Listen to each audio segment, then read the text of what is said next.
We're going to talk a little bit about mindset in a few minutes. We're going to take a short break, and we're going to come back with our guest for today. She's going to talk a little bit about mindset. I think she's going to talk a little bit, and we've just briefly met. I've got a little bit of information. We've got some of her CD. But what I do like about it is she comes from a positivity I don't want to say a positivity background, because there's a lot more to success and achieving your goals in life than positivity. But positivity and goal-oriented and having the right attitude, no matter what tools you have, if you don't have the right attitude, you don't have the right mental state, that you're not going to become successful. So we're going to take a short break. We're going to play a little bit of music here. John LeBang's got some stuff lined up. We're going to take a short break, a little bit of rock and roll, a little bit of music. Then we're going to come back with our special guest today, Tude Vox Ro.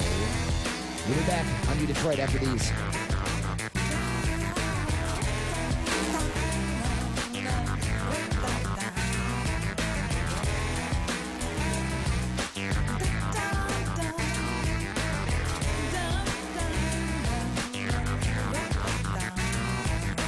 Used to be a long time ago, union rank was the way to go. Show up on time to do your thing, enjoy the comforts, loyalty. Brings your loyalty, brings your full free trade, replace the scene. No one said what that would mean. They sent the jobs that it used to pay behind a long fence that they made.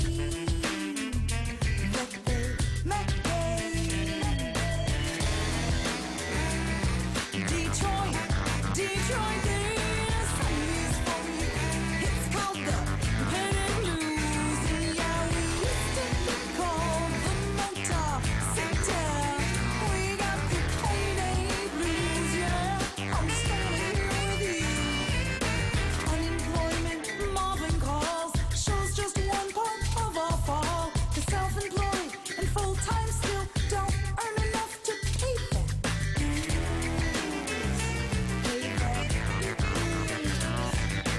Sheriff sale on every street. Call your price to compete. And if you want to keep your land, get a job with a moving van. Moving van. State of Michigan, there's song is for you. It's called the Payday Blues. And if you don't own half of the city, you got the Payday Blues, yeah. I'm still here with you. Sourcing jobs for overseas brings this nation to its knees. Some will have to join the force to help this country stay the course. We compromise integrity, collecting debt like it was free. Why not use what makes us great to stop the trend and set things straight?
back to udetroit.com.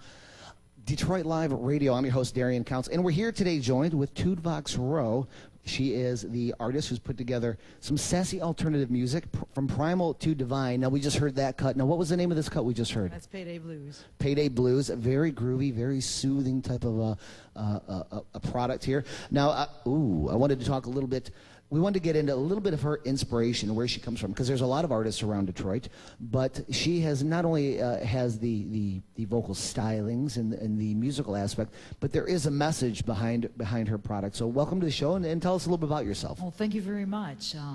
I've been singing all my life. That's been my passion. That's been my dream. Ever since I was a little girl, I wanted to be a singer. And I got diverted into the business world for many, many years. And finally, it kept calling me back. And then I realized I could actually write songs. I'm a lyricist, and I do a little bit of composing. And I also work with fantastic musicians from all over the world, some big, great local musicians. Who are some of the folks you're working with?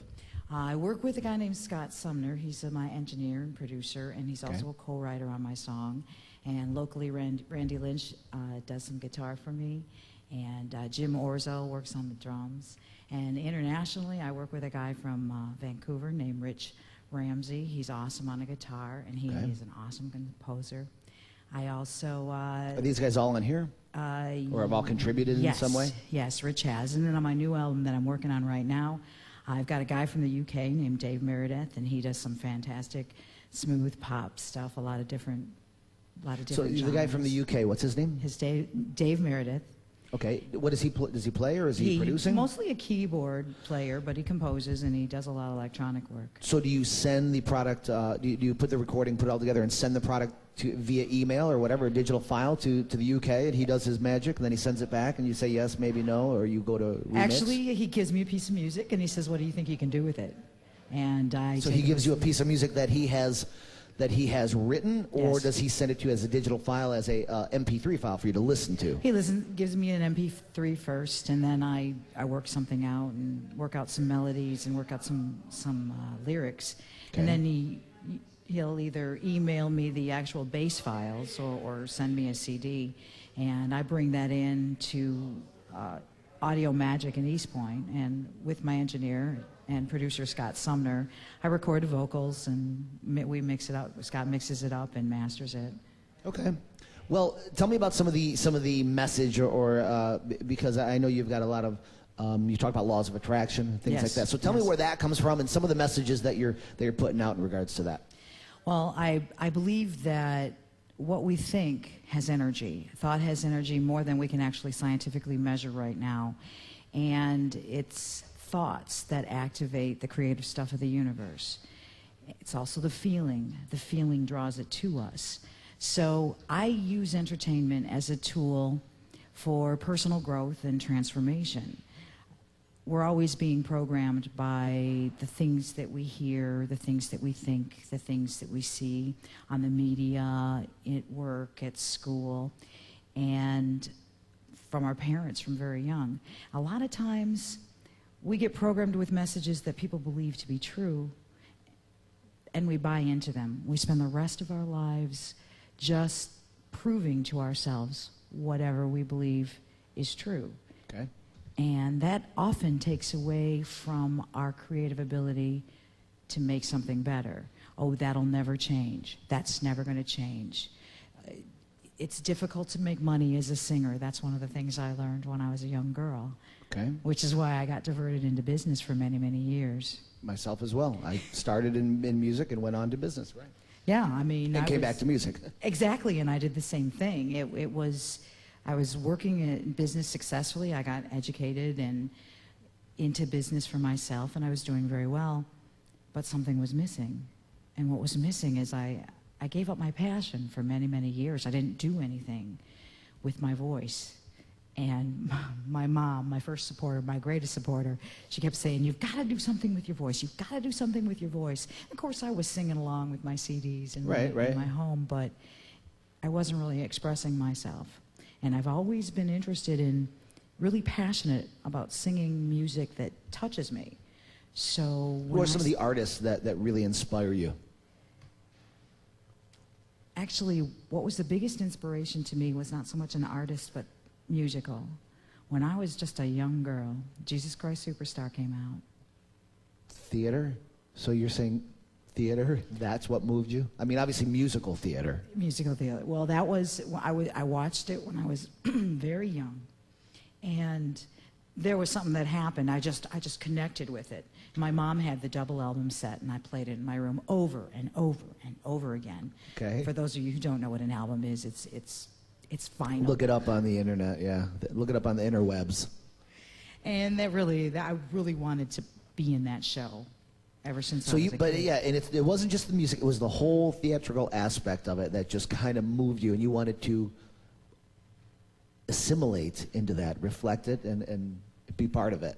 Exactly. The musical theater, it just combination of the lyrics and the music, the cool music, with an uplifting I don't know message. I don't know the real. The reason I stopped when you said that is because I graduated high school in 1984. I was a big 80s metal head, the whole Bon Jovi hair, the whole thing, and that's what I was into. But then in the early 90s, a girl I was dating dragged me kicking and screaming to the Phantom of the Opera. And I'm thinking, I'm not going to this opera thing. This is not me. I'm way cooler than this. And I sat there and I watched this Phantom of the Opera, and I thought, how stupid am I? These people are true artists. I'm just some dude trying to rock out a Van Halen song. These guys are real artists, real professionals, and it was the entire project and the passion of the vocals and the incredible, Andrew Lloyd Webber puts the songs together, but it was the whole production who moved me and opened up a whole new area. So when you said Jesus Christ Superstar, I was like, I can relate to that. I can see how you get a different appreciation for things and how it emotionally pushes you in a certain direction. Well, after I had almost given up doing anything with my voice, in '97, I was looking for a place to rent. I was thinking about renting a house, and this casting call jumped off the newspaper at me. Casting for Jesus Christ Superstar. So you had to, so you went down? Oh, it was in 3 days. I said, I've been practicing for 17 years. I might as well do it, yeah. And I auditioned, and I got in the show. I was in the chorus, and that reactivated my It made you think, passion. I can do this. Well- Miracles can happen. If I could grow up seeing Jesus Christ Superstar and then want to do it and then go apply and then get in, even if I was the coffee boy, I did I'd be musical happy with theater. that. I did musical theater in high school and shortly after high school too, and I also did singing in front of different crowds at Wayne State University. I sang in concerts and things like that. But it was just like that. It put it together for me. I like cool music. I like that hard rock. Right. And I also like an uplifting message. But I'm not particularly into religion, not any particular religion. Okay. So I wanted to do it spiritual. So this has a lot of Universal. spiritual, inference, incantation, maybe not incantation, Incantation, no. but this has a spiritual dimension to it.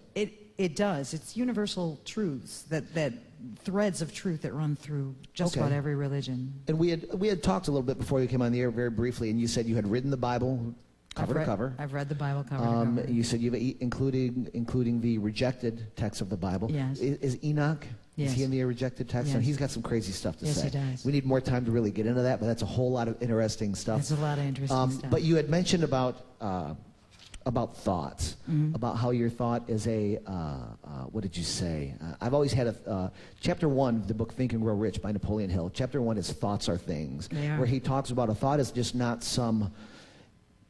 something that rolls around your head that's gone. It's a tangible, actual, physical object. It's a physical impulse, and that it has. And he goes through this entire chapter to talk about how important your thoughts are, and that we're constantly being programmed. And this is what you talked about. We're constantly being programmed one way or another. And it's not. And some people look at it when you say program, they think, well, the government is programming us, or this. Everyone is programming us, Exactly. from our parents to our best friend to the Fox News to MSNBC to CNN. To the commercials, to McDonald's, Burger King, everyone is programming us. The only